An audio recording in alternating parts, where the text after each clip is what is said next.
6i minus 3j plus 2k.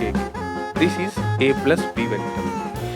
bd vector is equal to half of, फिर अपने को क्या करना है, यूनिट वेक्टर निकाल दिया, फिर उसको 6 से मल्टीप्लाई कर दो, तो उसका मैग्नीट्यूड क्या रहेगा, 6 रहेगा। यूनिट वेक्टर का मैग्नीट्यूड 1 है, हमें 6 चाहिए, तो 6 से मल्टीप्लाई कर दो।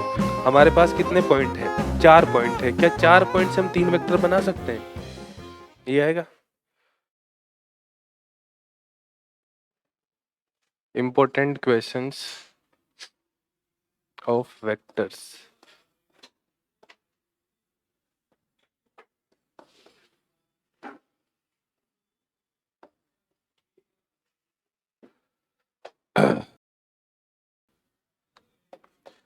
सबसे पहला सवाल, find the position vector, find the position vector of a point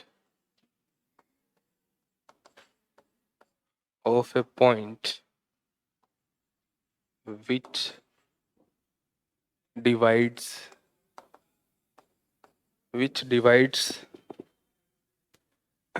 the line which divides the join of points with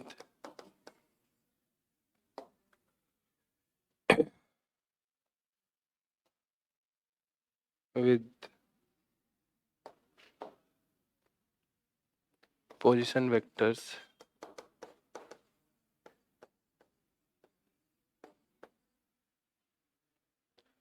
a vector minus 2b vector and 2a vector plus b vector externally in the ratio 2:1. Find the position vector of a point which divides the join of points with position vectors a minus 2b vector and 2a vector plus b vector externally in the ratio 2:1 में। देखो यहाँ पे क्या करना है, अपने को section formula use करना है ना, सेक्शन फॉर्मूला यूज करेंगे। यहाँ पे हमारे पास ऐसे मान लो 2 पॉइंट दे रखे हैं ए और बी।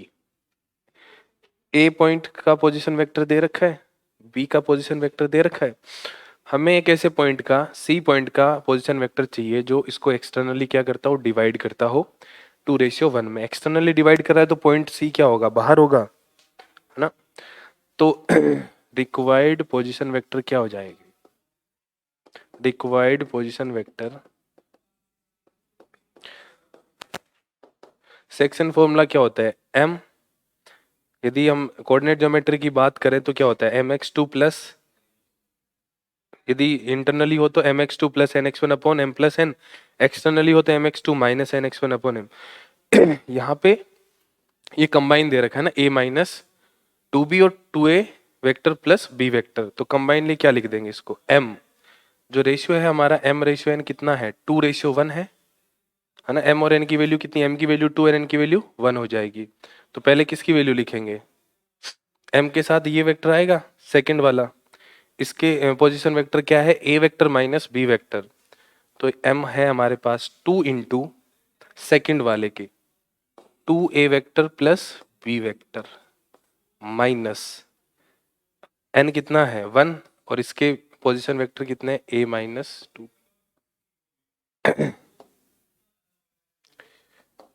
ठीक है क्या, अपॉन क्या वैल्यू हो जाएगी यहाँ से, m plus m minus n हो जाएगा ना, 2 माइनस 1। यहाँ से क्या वैल्यू आ जाएगी इसकी, 4a वेक्टर, क्या हुआ, 4a vector plus 2b vector minus a vector plus two B vector divided by 2 माइनस 1 कितना हो गया 1, तो 4a माइनस a कितना हो जाएगा 3a vector, 2b vector plus 2b vector कितना हो जाएगा 4b वेक्टर। तो ये हमारे आ जाएंगे रिक्वायर्ड पोजीशन वेक्टर, जो पॉइंट इसको एक्सटर्नली डिवाइड कर रहा है किसमें 2:1 में। ठीक है ना, चलो अगला सवाल लिखो। नेक्स्ट, फिर इस टाइप का सवाल आपसे इंटरनली भी पूछा जा सकता है, एक्सटर्नली भी पूछा जा सकता है। Second, if a vector is equal to 4i cap minus j plus k cap and b vector is equal to क्या है 2i minus 2j plus k, then find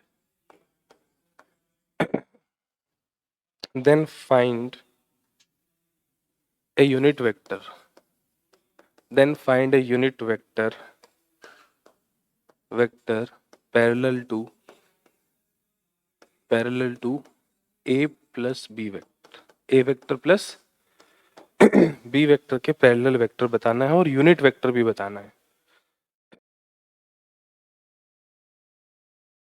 देखो क्या क्या पूछा है हमें, a और b वेक्टर दे रखे हैं हमें, a प्लस b के एक पैरेलल वेक्टर चाहिए और पैरेलल में भी कौन सा चाहिए यूनिट वेक्टर जिसका मैग्नीट्यूड 1 होना चाहिए ना।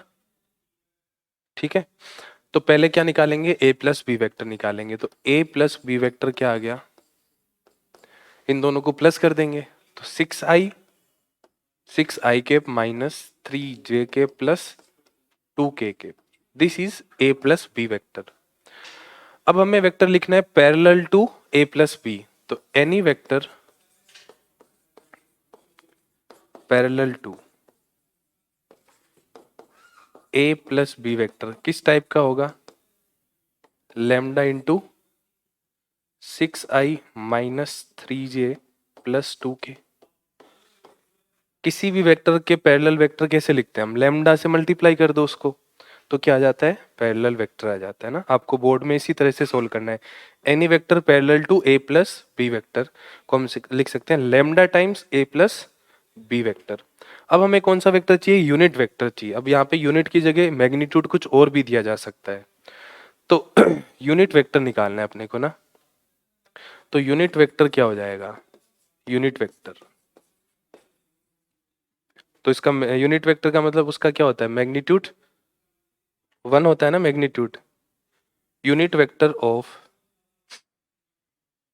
Lambda times 6i minus 3j plus 2k vector is equal to, इसको लिख सकते हैं यूनिट वेक्टर ऑफ, इसका हमें क्या निकालना है यूनिट वेक्टर निकालना है ना। तो क्या आ जाएगा, इसका मैग्नीट्यूड ले तो कितना आ जाएगा lambda 6i minus 3j plus 2k का मैग्नीट्यूड किसके बराबर होना चाहिए 1 के बराबर। यूनिट वेक्टर निकालना है तो इसका मैग्नीट्यूड क्या होना चाहिए 1 होना चाहिए। तो लैम्डा तो क्या है कांस्टेंट है बाहर आ जाएगा, इसका मैग्नीट्यूड लेंगे तो कितना आ जाएगा रूट 6 का स्क्वायर 36, 3 का स्क्वायर 9, 2 का स्क्वायर 4 इज इक्वल टू क्या हो जाएगा 1। ठीक है, मैग्नीट्यूड ऐसे ही निकालते हैं। यहां से ये कितना आ जाएगा 49 का स्क्वायर रूट 7, तो 7 लैम्डा इक्वल टू क्या आ गया 1, मीन्स लैम्डा की वैल्यू कितनी आ गई 1/7। तो any vector parallel to a plus B के साथ साथ यूनिट वेक्टर भी होना चाहिए वो, तो आंसर क्या लिखेंगे unit vector parallel to a vector plus b vector can be given as 1/7 6i minus 3j plus 2k vector, this is final answer. पहले क्या लिखेंगे a प्लस बी निकालेंगे, फिर a प्लस बी के पैरेलल वेक्टर निकालेंगे तो lambda से multiply कर देंगे, और हमें क्या करना है यूनिट वेक्टर चाहिए ना, तो इस वेक्टर को यूनिट वेक्टर में कन्वर्ट करना है तो उसका मैग्नीट्यूड कितना होना चाहिए 1 होना चाहिए, तो इसका मैग्नीट्यूड कितना कर दिया, इक्वल टू 1 कर दिया। यही होता है यूनिट वेक्टर, जिसका मैग्नीट्यूड 1 हो तो लैम्डा की वैल्यू इस तरह से हम फाइंड आउट करेंगे।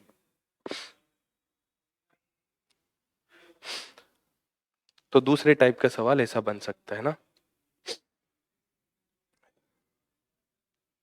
Next,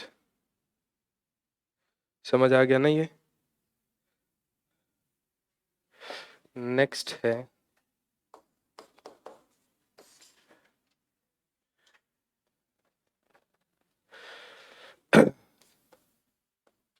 the two vectors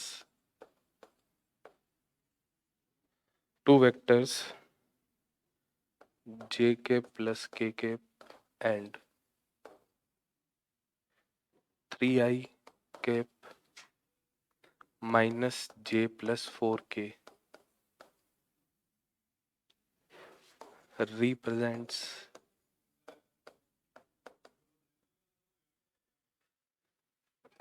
the two sides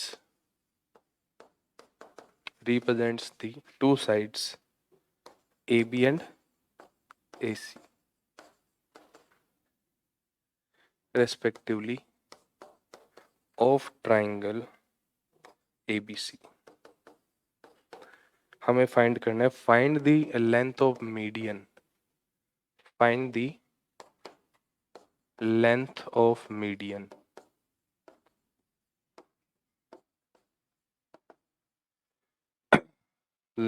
median through A।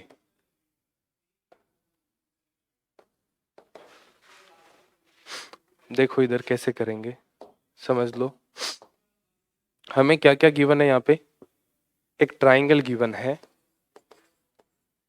हमें एक ट्राइंगल गिवन है ABC, A B और C, ठीक है।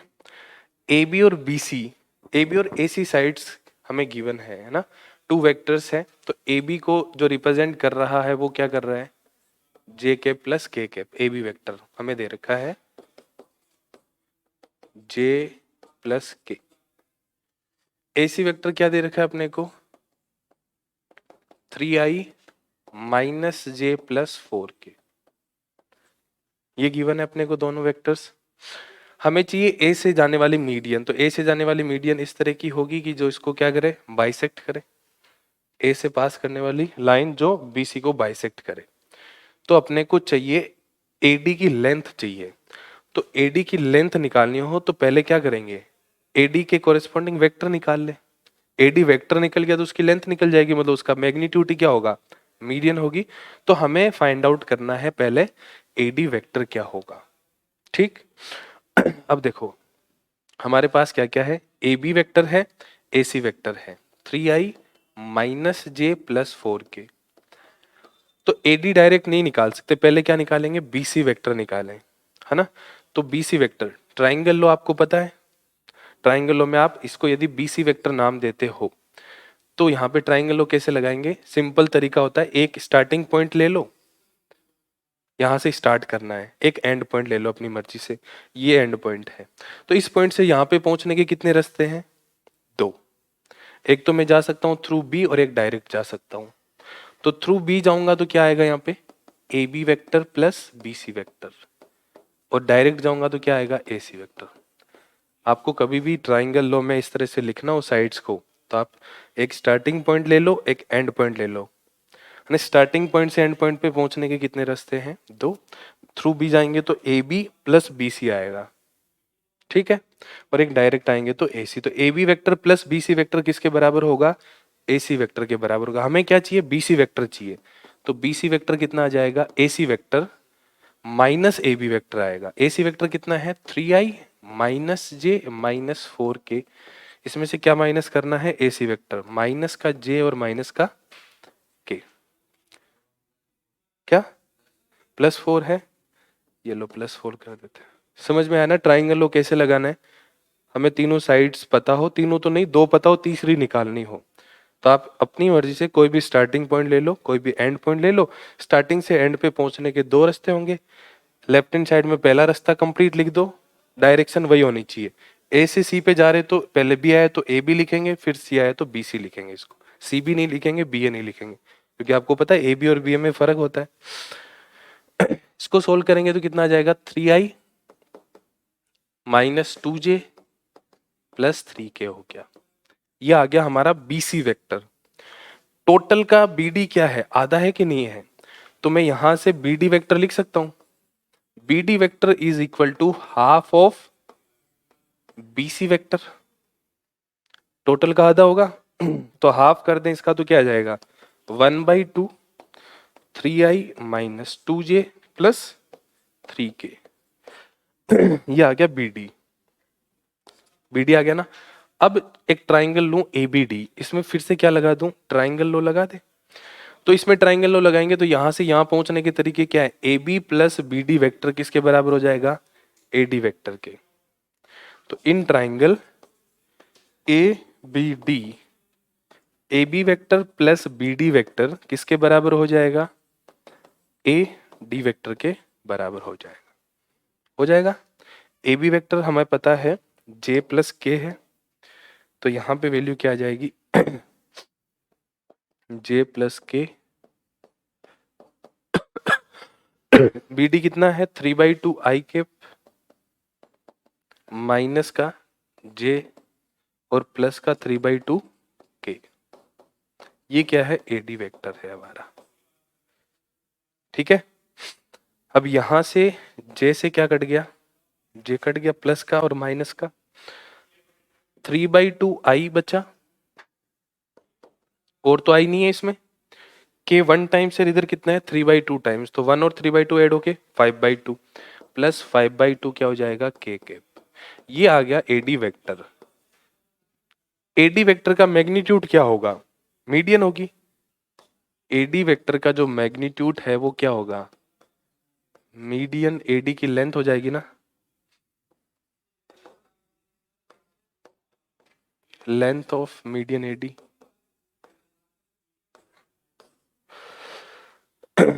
तो क्या आ जाएगा आंसर यहां से, मैग्नीट्यूड निकाले तो 9/4, 3/2 का स्क्वायर, 5/2 का स्क्वायर कितना हो जाएगा, 24। ये हो जाएगा 34/4। कैंसिल आउट करूँ तो कितना आ जाएगा, √17/2।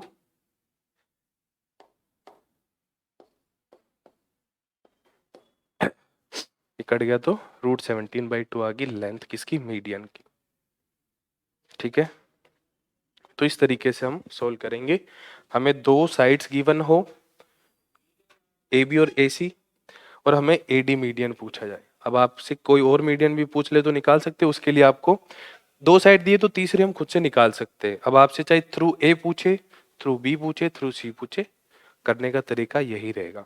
तो ये है तीसरे टाइप का सवाल, है ना। मैं सारे टाइप के सवाल कवर कर रहा हूँ, तो उसमें किसी भी तरह से पूछ लिया जाए तो आप कर सकते हो। लिखना है क्या, या खुद से कर लोगे, कर लिया, हाँ। चलो अगला सवाल।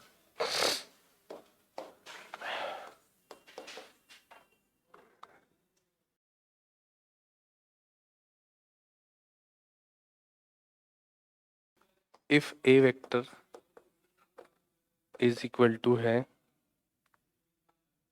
7i cap plus j minus 4k and B vector है 2i plus 6j plus 3k, then find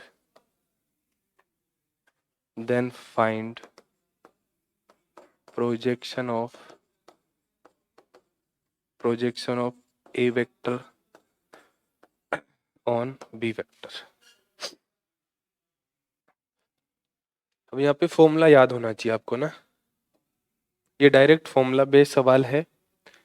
क्या पूछा है, projection of A on B, या बी का ए पे, ए का बी पे प्रोजेक्शन पूछ सकते हैं, बी का ए पे प्रोजेक्शन पूछा जा सकता है। तो प्रोजेक्शन ऑफ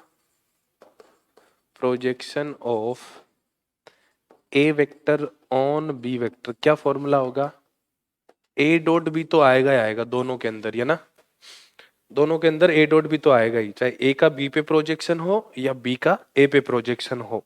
डिवाइड में क्या आएगा ये इंपॉर्टेंट है। तो ए का प्रोजेक्शन किस पे है, बी पे है, तो जिस पे हम प्रोजेक्शन डालेंगे उसका मैग्नीट्यूड आ जाएगा, बी वेक्टर का मैग्नीट्यूड। अब ए डॉट भी निकालना है, तो डॉट प्रोडक्ट निकालना आता है आपको। ए डॉट भी निकाले तो इसका मतलब आई वाले आई से मल्टीप्लाई, जे कैप से और के से, तो 7 इंटू 2 14 माइनस या प्लस का 6 माइनस का 12 अपॉन बी वेक्टर का मैग्नीट्यूड। क्या हुआ, ठीक है। बी वेक्टर का मैग्नीट्यूड क्या आ जाएगा, स्क्वायर रूट 4 प्लस 36 प्लस 9, ये हो जाएगा 20 माइनस 12 8, ये हो जाएगा रूट 49, उसका क्या हुआ 8/7 आएगा ना, यहाँ पे 20 माइनस 12 माइनस 4 प्लस 3 मल्टीप्लाई होके माइनस 12 आएगा। ए का बी पे प्रोजेक्शन ये आ जाएगा 8/7। बी का ए पे पूछा था तो ए डॉट भी तो सेम रहेगा, डिवाइड में क्या आ जाएगा, मैग्नीट्यूड ऑफ ए वेक्टर आ जाएगा। क्लियर है। तो प्रोजेक्शन का फॉर्मूला आपको ध्यान रखना है, इस पे डायरेक्ट सवाल पूछा जाएगा, ए का बी पे प्रोजेक्शन या बी का ए पे प्रोजेक्शन। ठीक है, नेक्स्ट सवाल।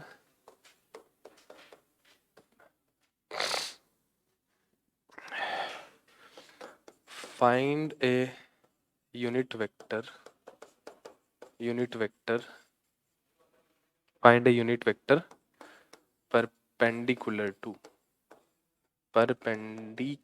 to both vectors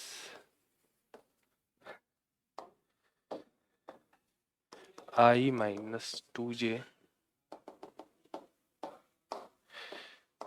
both vectors I cap minus 2j plus k cap and 3i 2j plus 2k cap। सवाल क्या है, एक यूनिट वेक्टर बताना है जो इन दोनों वेक्टर के क्या हो, परपेंडिकुलर हो। बहुत ही सिंपल सवाल है, बट आपको समझना पड़ेगा कि ये क्या पूछना चाह रहा है। आपने जो वेक्टर्स में क्या क्या पढ़ा, दो वेक्टर के प्रोडक्ट पढ़े, डॉट प्रोडक्ट पढ़ा सबसे पहले। डॉट प्रोडक्ट में क्या आता है, स्केलर क्वांटिटी आती है, वेक्टर तो आता ही नहीं है, तो इसका मतलब डॉट प्रोडक्ट का तो कोई रोल नहीं है। फिर पढ़ा आपने क्रॉस प्रोडक्ट। क्रॉस प्रोडक्ट में आपने क्या पढ़ा था, ए cross B. A cross B करने के बाद जो वेक्टर आता था वो क्या आता था, ए और बी जो वेक्टर है इनका क्रॉस लेने पे जो रिजल्टेंट वेक्टर आता था वो क्या आता था, इनके परपेंडिकुलर आता था।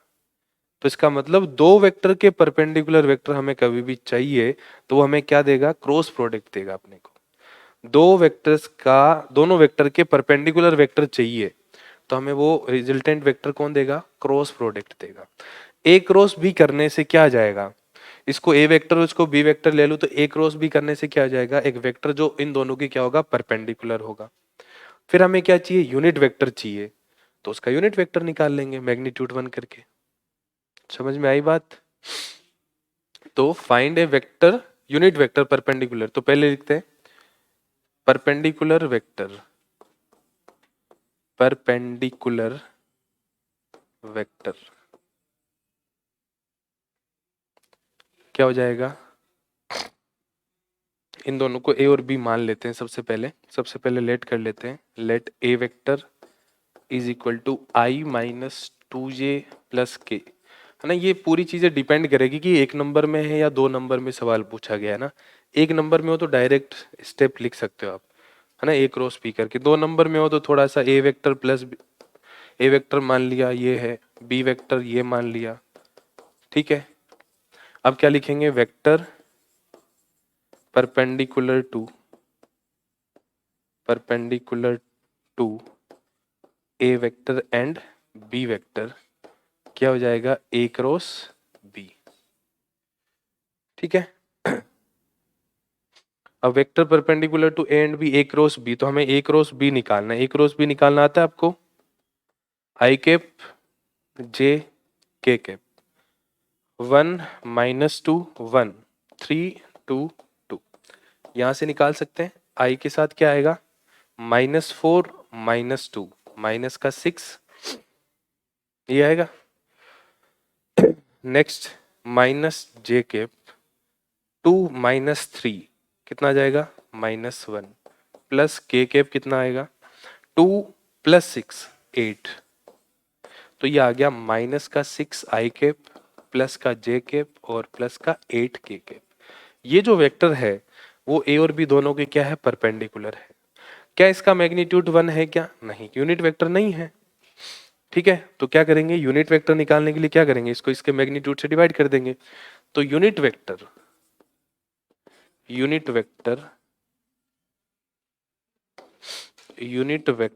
Of -6i plus J plus 8k का क्या हो जाएगा -6i plus J plus 8k cap divided by root 36 plus 1 plus 64 कितना आ जाएगा 101। तो -6i cap plus J cap plus 8k cap divided by 101 आ जाएगा। ये हमारा आंसर हो जाएगा। किसी भी वेक्टर का यूनिट वेक्टर निकालना हो तो क्या करोगे वेक्टर डिवाइडेड बाय उसका मैग्नीट्यूड हो जाएगा। अब इस वेक्टर का यदि हम मैग्नीट्यूड ले तो ऊपर भी रूट 101 आएगा, नीचे रूट 101 रहेगा, कैंसिल आउट होके 1 आ जाएगा। तो ये जो लिखा हुआ है ये क्या है यूनिट वेक्टर लिखा हुआ है। रूट आएगा ना, क्यों नहीं आएगा, रूट में 101 आएगा।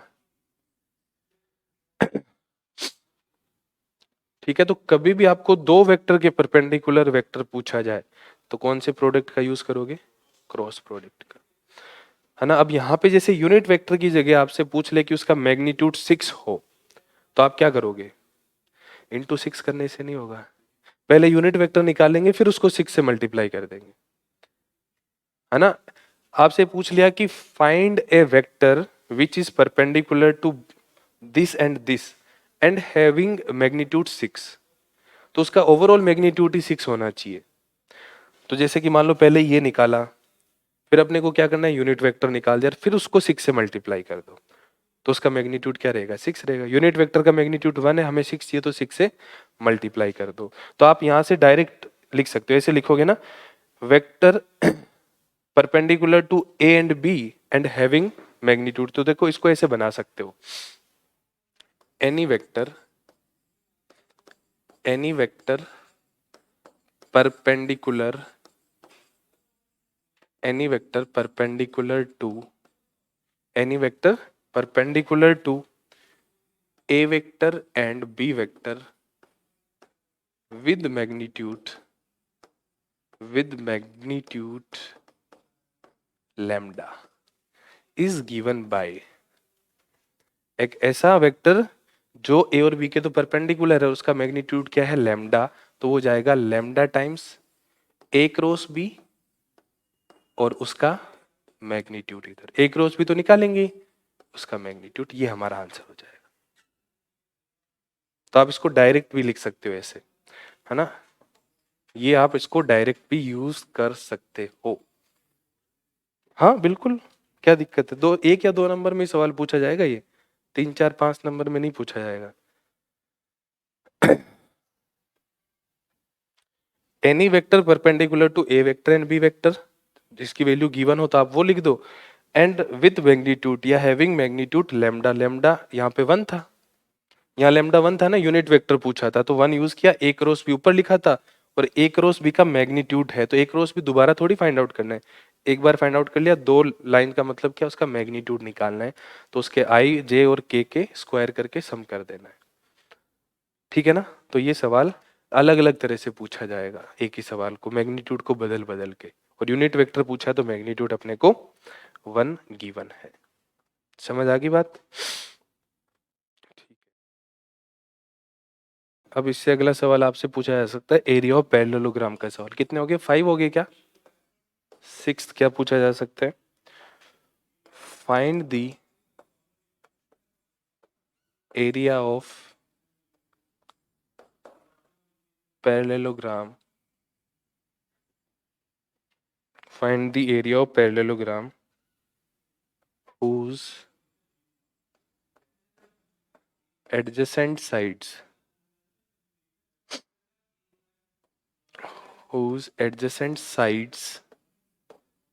आर sides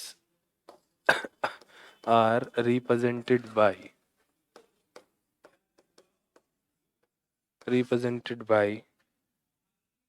the vectors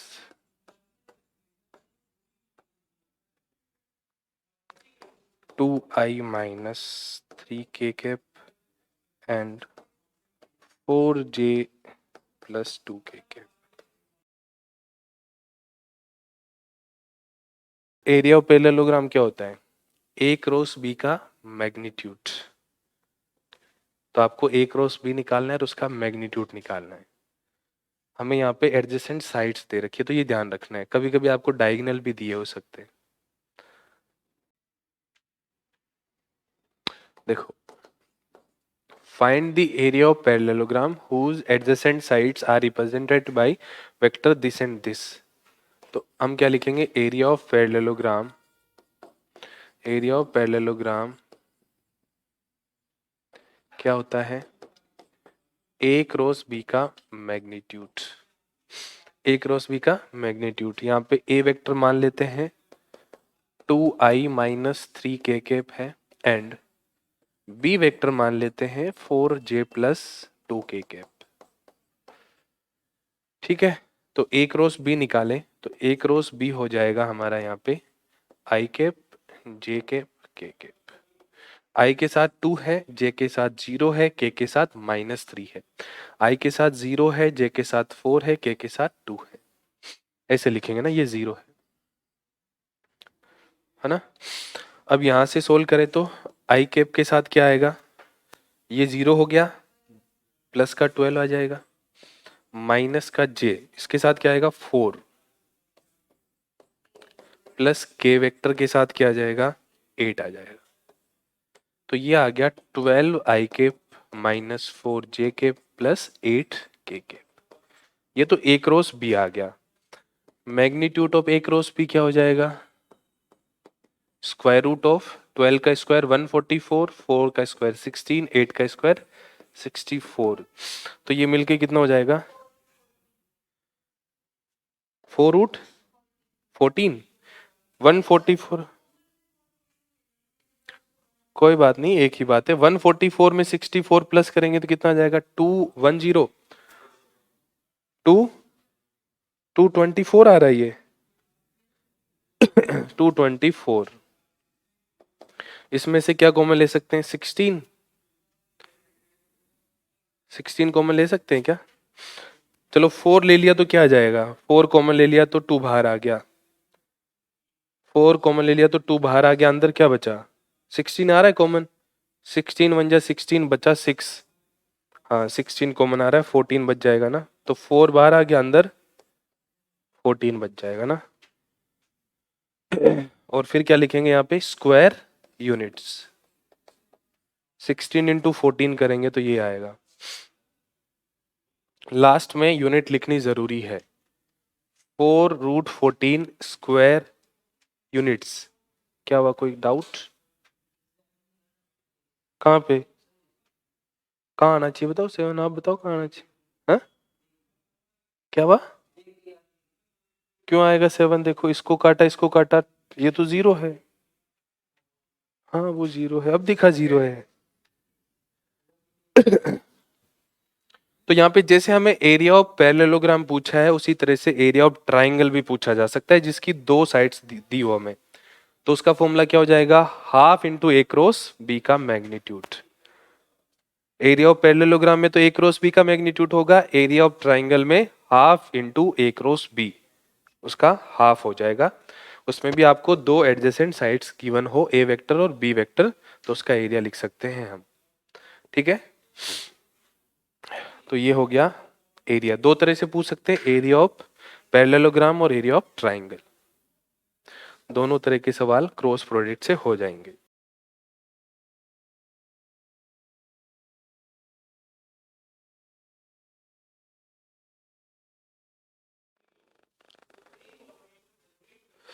अगला सवाल है 7th है ना? 7th है, if a and b are perpendicular, if a vector and B vector are perpendicular vectors,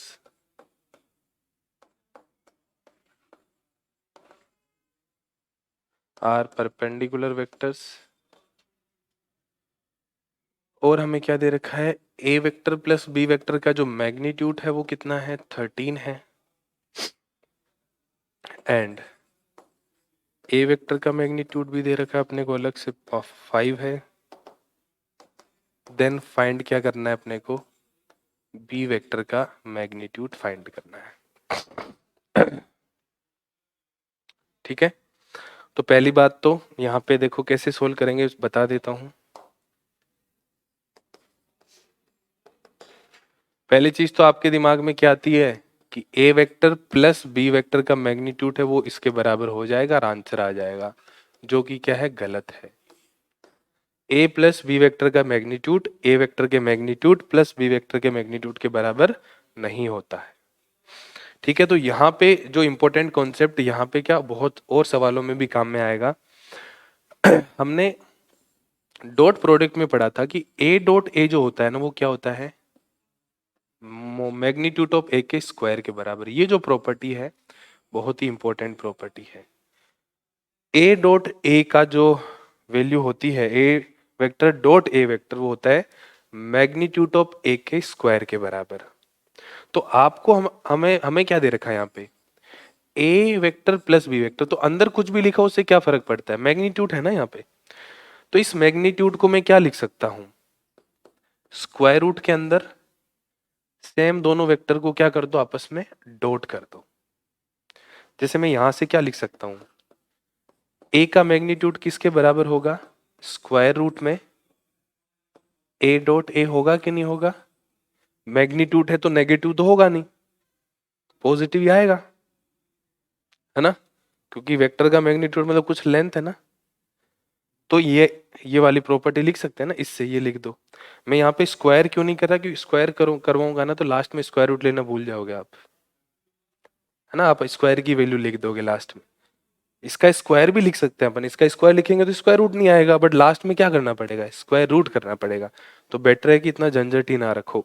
तो यहाँ जो क्वांटिटी लिखी हुई है ना, इसी को क्या करेंगे, आपस में डॉट कर देंगे पूरी की पूरी। यही तो किया गया, देखो ए का जो मैग्नीट्यूड है वो क्या है, ए डॉट ए। तो ए प्लस बी वेक्टर का मैग्नीट्यूड क्या हो जाएगा, A plus B, A vector plus B vector dot A vector plus B vector. लिख सकते हो या नहीं लिख सकते, ऐसे लिख सकते हैं। अब देखो ए का ए के साथ डॉट क्या होता है, ए का ए के साथ डॉट मैग्नीट्यूड ऑफ ए का स्क्वायर। ए का बी के साथ डॉट क्या हो जाएगा, ए डॉट बी। बी का ए के साथ डॉट बी डॉट ए, और बी का बी के साथ डॉट क्या हो जाएगा, मैग्नीट्यूड ऑफ बी का स्क्वायर हो जाएगा। बात समझ में आई यहां तक। ए plus B, A vector plus B vector का मैग्नीट्यूड कितना दे रखा है अपने को, 13 दे रखा है। ए डॉट बी कितना होगा, 0। क्यों होगा, क्योंकि ए और बी क्या है, परपेंडिकुलर है। तो यहाँ पे ए और बी परपेंडिकुलर है, A vector is perpendicular to B vector, means A dot B क्या हो जाता है, 0, क्योंकि इन दोनों के बीच में एंगल 90 डिग्री होगा। ए डॉट बी क्या होता है, magnitude of A magnitude of B cos theta, cos 90 0 होने से इसकी वैल्यू क्या हो जाएगी, 0। तो आ जाएगा 13 is equal to square root में magnitude of A, vector A का मैग्नीट्यूड कितना है, 5, तो 5 का स्क्वायर कितना हो जाएगा, 25। ये 0 ये 0, तो यहाँ से क्या आ जाएगा, मैग्नीट्यूड ऑफ बी का स्क्वायर। दोनों तरफ स्क्वायरिंग कर दे तो ये आ जाएगा 13 का square minus 25 is equal to magnitude of B का square, magnitude of B vector का स्क्वायर। 13 का स्क्वायर माइनस 5 का स्क्वायर 144, 144 आ गया। बी वेक्टर का मैग्नीट्यूड का स्क्वायर, तो बी वेक्टर का मैग्नीट्यूड कितना आ गया, 12 आ गया। ऐसे सोल्व करेंगे इसको। तो ये वाली जो प्रॉपर्टी,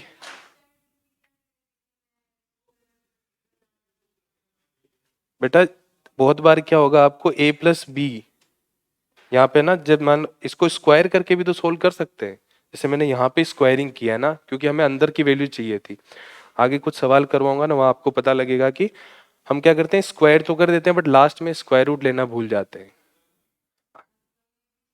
नहीं, जैसे कि आपको ओनली ये पूछा होता, जैसे क्या है, आपको ओनली ये पूछा होता कि इसकी वैल्यू बताओ कितनी होगी। आपको क्या क्या गिवन है, ये गिवन है, ये गिवन है आपको, जैसे मान लो ये गिवन है अपने को 4, ये गिवन है अपने को 6, और A dot B, A perpendicular है बी।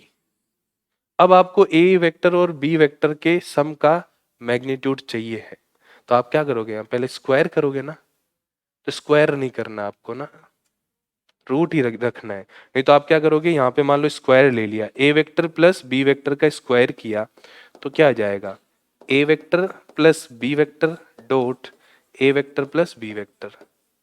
इसको तो सोल्व कर दोगे, यहाँ से वैल्यू आ जाएगी क्योंकि ए डॉट बी 0 है, तो यहाँ पे क्या आ जाएगा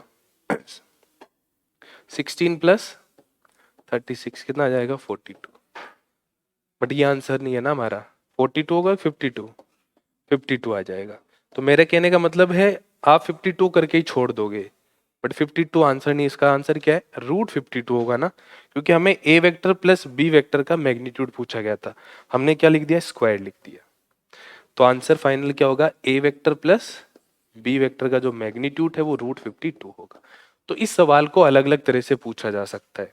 आपको ए वेक्टर और बी वेक्टर का मैग्नीट्यूड देके ए प्लस बी वेक्टर का मैग्नीट्यूड पूछा जा सकता है, A vector plus B vector का मैग्नीट्यूड पूछा जा सकता है, A vector minus B vector का मैग्नीट्यूड भी पूछा जा सकता है, उसमें बीच में माइनस का साइन आ जाएगा, उससे क्या फर्क पड़ेगा, ठीक है ना। तो आपको कभी भी दो वेक्टर्स के सम का या तीन वेक्टर के सम का मैग्नीट्यूड पूछा है तो कौन सा फॉर्मूला लगाएंगे, ये वाला फॉर्मूला लगाएंगे।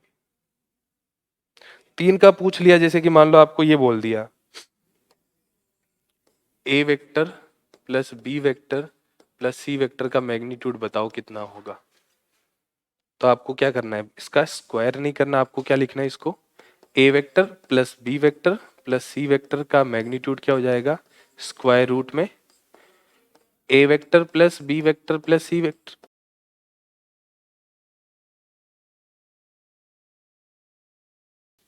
ठीक है, इसका डॉट कर दो, आंसर आ जाएगा।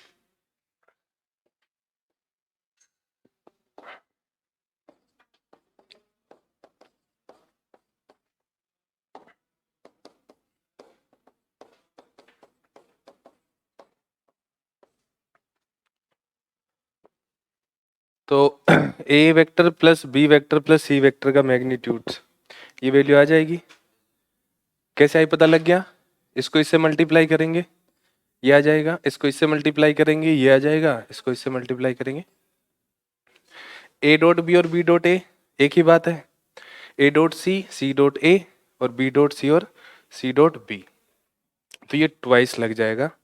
तो ये भी इंपॉर्टेंट सवाल बनता है जो आपसे पूछा जा सकता है। ये जो सवाल पूछा जाएगा 4 नंबर में पूछा जाएगा, आपको ए वेक्टर बी वेक्टर दिए होंगे, ए बी सी तीनों वेक्टर दिए होंगे आपको ना, तब तो बहुत ईजी है, तब तो इस फॉर्मूले की जरूरत नहीं है। बट आपको ए बी सी वेक्टर ना देके ए का बी का सी का मैग्नीट्यूड दे दिया, ए डॉट बी दे दिया, बी डॉट सी दे दिया और सी डॉट ए दे दिया, तो फिर आप इस तरह से करोगे। या आपसे बोल दे कि ए बी सी आपस में क्या है, म्यूचुअली परपेंडिकुलर है।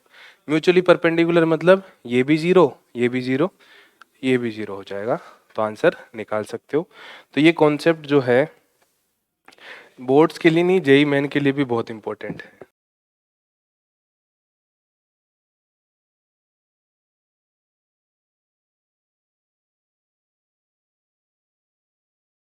if a and b, if a vector and b vector are two vectors, a vector and b vector are two vectors such that, एक कंडीशन दे रखी है अपने को, a डॉट b का जो मैग्नीट्यूड है वो बराबर है किसके, ए क्रॉस बी के मैग्नीट्यूड के। तो हमें फाइंड आउट करना है angle between, then find angle between A vector and B vector. करो ट्राई, देखे ए और बी के बीच में एंगल कितना होगा। कब ऐसा होगा, जब डॉट और क्रॉस का मैग्नीट्यूड बराबर हो। साइन और कोस बराबर कब होंगे, है ना। तो बहुत ही इजी सा सवाल है, बट पहले तो अपने को पता होना चाहिए ना डॉट और क्रॉस का फॉर्मूला क्या होता है। तो ए डॉट बी क्या होता है, magnitude of A vector cos theta. इसका मैग्नीट्यूड और ले रखा है इन्होंने। यहाँ पे क्या आता है, ए का मैग्नीट्यूड, बी का मैग्नीट्यूड साइन थीटा। जो एन कैप आता है वो क्या है, यूनिट वेक्टर है, तो उसका मैग्नीट्यूड इसलिए दे रखा है। यहाँ पे जो एन कैप आएगा ना, तो यहाँ मैग्नीट्यूड का तो कोई फर्क नहीं पड़ रहा, जो वैल्यू वही है, तो ये आ जाएगा ए का मैग्नीट्यूड बी का मैग्नीट्यूड कोस थीटा, ए का मैग्नीट्यूड बी का मैग्नीट्यूड साइन थीटा ही बचेगा। एन कैप का जो मैग्नीट्यूड है वो कितना हो जाएगा, 1 हो जाएगा, क्योंकि यूनिट वेक्टर है। इससे ये दोनों कट गए। साइन और कोस बराबर कब होता है, 45 डिग्री पे होता है। ठीक है। अगला सवाल, दो वेक्टर के बीच में एंगल निकालना हो आपको, है ना। कौन सा सवाल है नेक्स्ट, ये कौन सा था, 8th, ये 9th हो जाएगा। अगला सवाल है, दो वेक्टर के बीच में एंगल फाइंड आउट करना है। Find the angle between, find the angle between 2i cap minus 3j cap plus 4k and,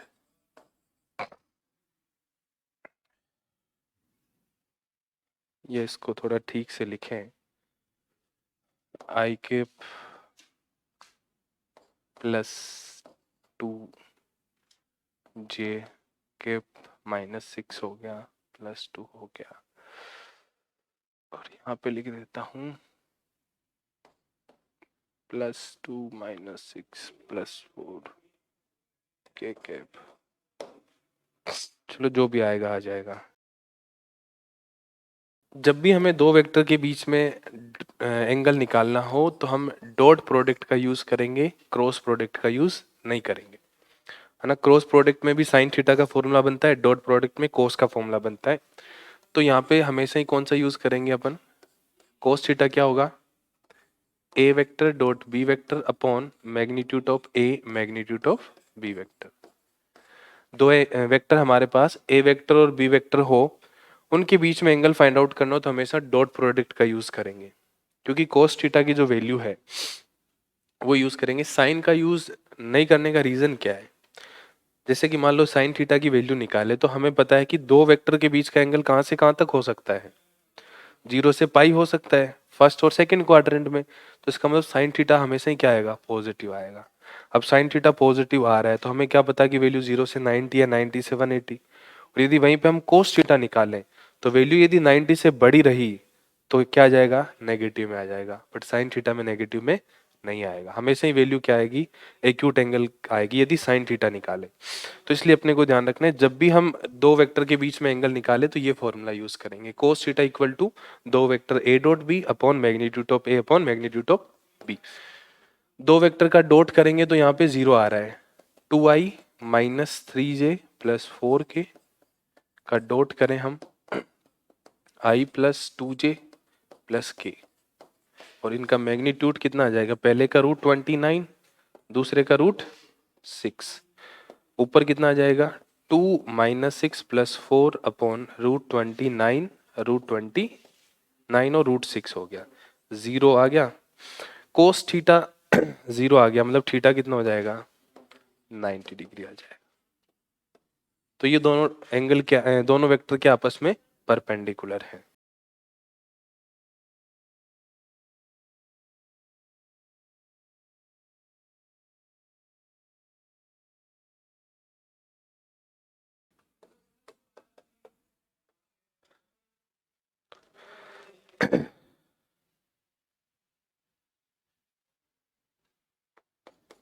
find the value of x,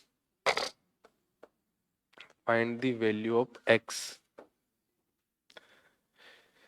such that points such that the points a 3, 2, 1, b 4, x, 5, c 4, 2, -2, and d 6, 5, -1 are coplanar. क्या होंगे ये? Coplanar. क्या मतलब होता है coplanar का? चारों point एक ही प्लेन में होने चाहिए। तो उसके लिए x की वैल्यू बतानी है। तो हमने जो कंडीशन पढ़ी हुई है ना, वो 3 वेक्टर के कोप्लेनर होने की कंडीशन पढ़ी हुई है ना? यही पढ़ी थी। 3 वेक्टर कोप्लेनर कब होंगे उसकी कंडीशन पढ़ी थी। 4 वेक्टर क्या हमेशा ही कोप्लेनर होंगे? नहीं, डिपेंड करेगा कि हमेशा ही होंगे, डिपेंड करेगा। 3 वेक्टर कोप्लेनर होने की कंडीशन क्या पढ़ी थी हमने? क्या? 3 वेक्टर कोप्लेनर होने के लिए बॉक्स ऑफ एबीसी 0 नहीं पढ़ा आपने? 3 वेक्टर एबीसी वेक्टर हो हमारे पास और तीनों कोप्लेनर हो तो बॉक्स ऑफ एबीसी क्या होगा? 0। लिखवाया था ये।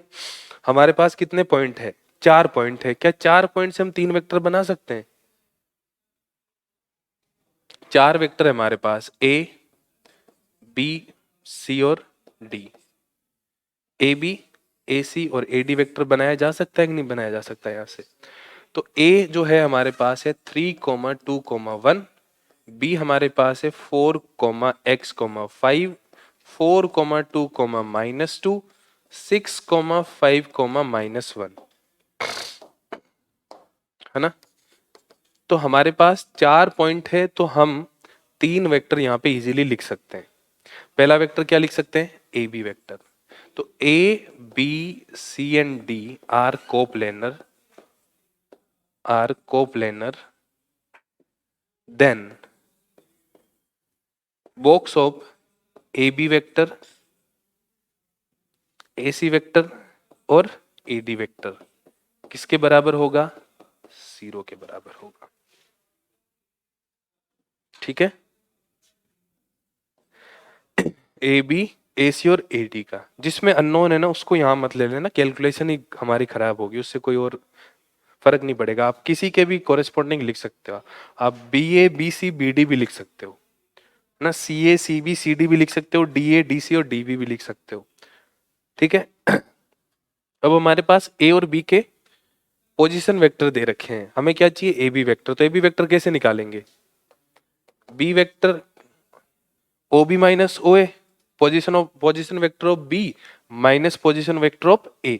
ये हमारे पास ए बी सी और डी के पोजीशन वेक्टर दे रखे हैं। तो ए बी कैसे निकलेगा?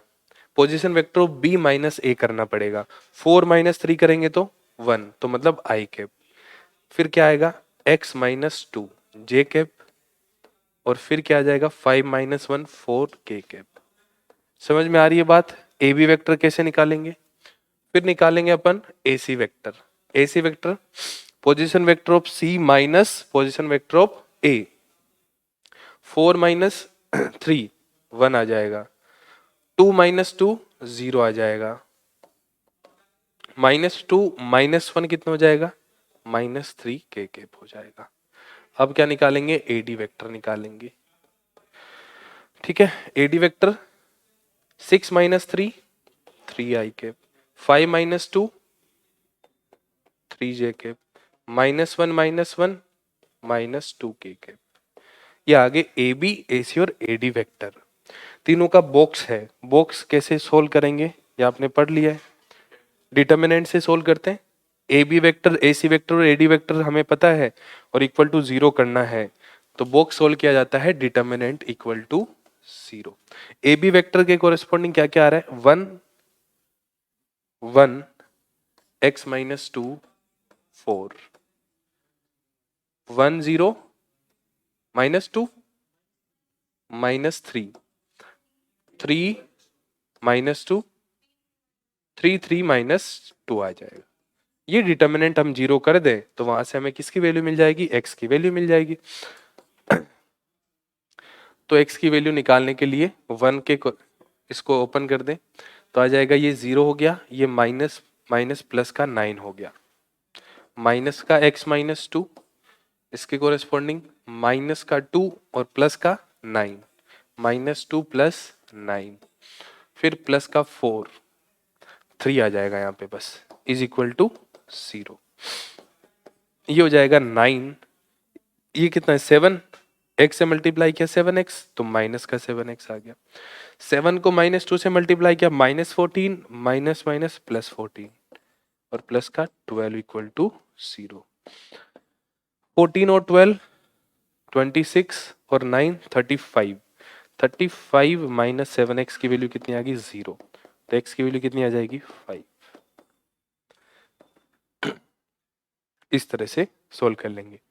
आपको या तो 4 पॉइंट्स दिए होंगे जिनके पोजीशन वेक्टर दिए हो, या 3 वेक्टर्स दे रखे हो। 3 वेक्टर दे रखे हो तो हमें कुछ काम बच जाएगा हमारा, जो हमने ए बी ए सी और ए डी कैलकुलेट किया वो काम कम हो जाएगा हमारा। तो इस सवाल को 2 तरह से पूछा जा सकता है। आपको ऐसे भी बोला जा सकता है कि प्रूव करके दिखाओ कोप्लेनर है ना, प्रूव करके दिखाओ कि कोप्लेनर है। तो box of A B C क्या हो जाएगा 0, और बॉक्स को कैसे खोलेंगे, डिटर्मिनेंट से ना। ए बी के corresponding 1x minus 2 4, A C corresponding 1 0 minus 3, A D में 3 3 माइनस 2। डिटर्मिनेंट सॉल्व करने आपको आनी चाहिए, आंसर आ जाएगा। तो ये इंपॉर्टेंट सवाल है, ध्यान रखना इसका। कोप्लेनर पे सवाल काफी बार पूछे गए। देखो क्या क्या कंडीशन दे रखी है अपने को। पहली कंडीशन गिवन है, पहली कंडीशन गिवन है कि ए क्रॉस बी की जो वैल्यू है बराबर है सी क्रॉस डी। इसको मैं लेफ्ट हैंड साइड में ला सकता हूं क्या, ए क्रॉस बी माइनस क्या हो जाएगा सी क्रॉस डी, किसके बराबर हो जाएगा 0 के बराबर हो रहा है। इसमें कुछ कॉमन आ रहा है क्या, कॉमन नहीं है क्या, देख बार चेक कर लेता हूँ कुछ कॉमन है कि नहीं। ए क्रॉस बी और सी क्रॉस डी, ए क्रॉस सी और बी क्रॉस डी, ठीक है यही लिखा हुआ है। उधर भी कुछ कॉमन है क्या, नहीं है। पहली कंडीशन तो दे रखी है A cross B equal to क्या है सी क्रॉस डी, दूसरी कंडीशन है A cross C equal to B cross D, तो उस कंडीशन को भी लिख लेता हूं, ए क्रॉस सी माइनस का बी क्रॉस डी, वो किसके बराबर है 0 के बराबर है। ठीक है, तो ये दोनों चीजें 0 के बराबर है, तो क्या मैं इन दोनों को इक्वेट कर सकता हूं, this is also equal to 0, this is also equal to 0। तो यहां से हमें बोल सकते हैं कि ए क्रॉस बी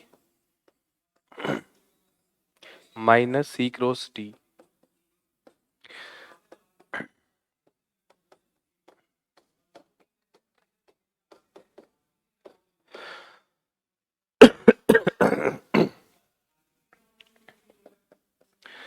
अब देखो यहां से क्या चाहिए अपने को, A cross C, A minus D parallel चाहिए बी माइनस सी के। तो ए माइनस डी निकालने के लिए इसको इधर ले आए, तो यहां से क्या मिलेगा ए क्रॉस बी माइनस हो जाएगा ए क्रॉस सी, ये इधर आके हो जाएगा बी क्रॉस डी माइनस का सी क्रॉस डी इक्वल टू 0 आ गया। ठीक है, अब क्या कर सकते हैं, यहां से कुछ कॉमन ले सकते हैं हम, क्या इसको ऐसे लिखा जा सकता है ए क्रॉस बी माइनस सी, लिखा जा सकता है क्योंकि ए क्रॉस बी माइनस ए क्रॉस सी हो जाएगा। यहाँ पे क्या लिख सकता हूं मैं, डी बाद में है तो बाद में लिखेंगे, पहले नहीं लिख सकते हम यहाँ पे। ये क्या है, बाद में लिखा हुआ तो बाद में लिखेंगे, पहले लिखा तो पहले कॉमन ले लेंगे। इज इक्वल टू क्या आ गया 0 ना। इसको मैं इधर लाना चाहूं तो क्या करना पड़ेगा, माइनस का साइन आ जाएगा। ए क्रॉस बी नेगेटिव होता है किसके, बी क्रॉस ए के। तो इसको ऐसे लिख सकते हैं, ए क्रॉस बी माइनस सी माइनस का डी क्रॉस, डी है ना उधर, बी माइनस सी हो जाएगा। इन दोनों में से क्या कॉमन आ गया, बी माइनस सी, और बचेगा क्या, ए माइनस डी। ठीक है, क्रॉस क्या आ गया, B minus C.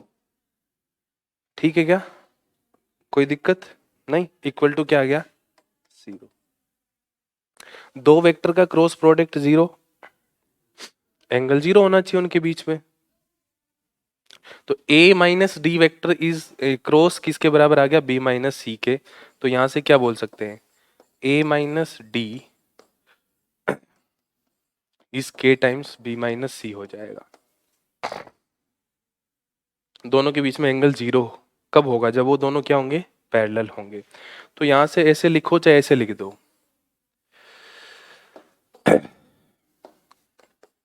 This is possible when angle between a vector minus d vector and b vector minus c vector is 0 degree. So a minus d vector is parallel to b minus c vector. इस तरह से इसको हम prove कर देंगे। समझ में आ गई बात। जो कंडीशन दे रखी थी कॉमन नहीं आ रहा था, कोई बात नहीं, इधर ले लिया, ये भी इक्वल टू 0 है, ये भी इक्वल टू 0 है, तो दोनों को इक्वेट कर दिया। दोनों को इक्वेट करने के बाद जो जो कॉमन आ रहा था उनको एक साइड ले लिया। इसमें से a कॉमन आया तो b माइनस सी बचा, इसमें से d कॉमन आया तो d। बाद में लिखेंगे, पहले लिखने से गलत हो जाएगा, ध्यान रखना। फिर हमें b माइनस सी इधर पहले है इधर बाद में है, तो बाद में करने के लिए मैंने क्या किया, इनको उल्टा कर दिया। तो a क्रॉस b क्या होता है, माइनस का b क्रॉस a के बराबर होता है। नेगेटिव का साइन आ गया, b माइनस सी दोनों से कॉमन आ गया, इधर a बचा इधर d बचा। दो वेक्टर का क्रॉस प्रोडक्ट 0 तब होता है जब उनके बीच में एंगल क्या हो, 0। साइन थीटा 0 0 पे होगा, तो इन दोनों के बीच में एंगल 0। दो वेक्टर के बीच में एंगल 0 का मतलब दोनों क्या होंगे, पैरेलल होंगे। दोनों क्या होंगे, पैरेलल।